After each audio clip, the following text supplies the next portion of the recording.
नाज़रीन, आज हम पापू से एक नवी कहानी से सुनते हैं।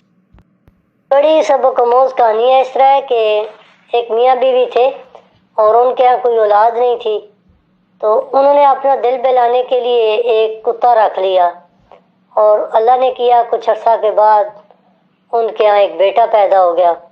और कुछ दिनों के बाद बेटे की पैदाइश के बाद एक दिन वो बाहर अपने घर से बाहर चहलकदमी के लिए निकले। उनका बेटा अंदर सो रहा था।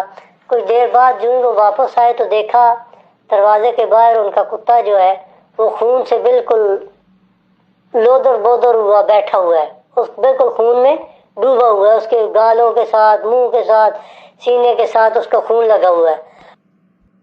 अब औरत ने जो ही देखा तो औरत ने शोर मचाना शुरू कर दिया कि मेरे बेटे को कुत्ता खा गया, मार दिया, इस कुत्ते को फौरन मार दो।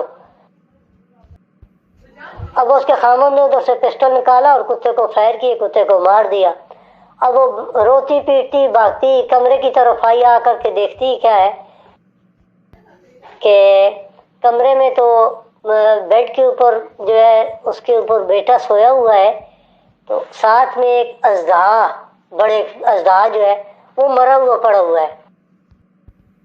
तो तब उन्हें पता चला, फील हुआ, एहसास हुआ कि ये कुत्ता तो जो है अजदा के साथ लड़ता रहा, उसने हमारे बच्चे की जान बचाई और अपनी जान दे दी। तो इस कहानी से हमें ये सबक मिलता है कि कभी भी जल्दबाजी में फैसला ना करें, हमेशा सोच समझ करके कोई भी कदम उठाना हो तो उठा लें। Thank you for watching. Don't forget to subscribe our channel. See you soon in next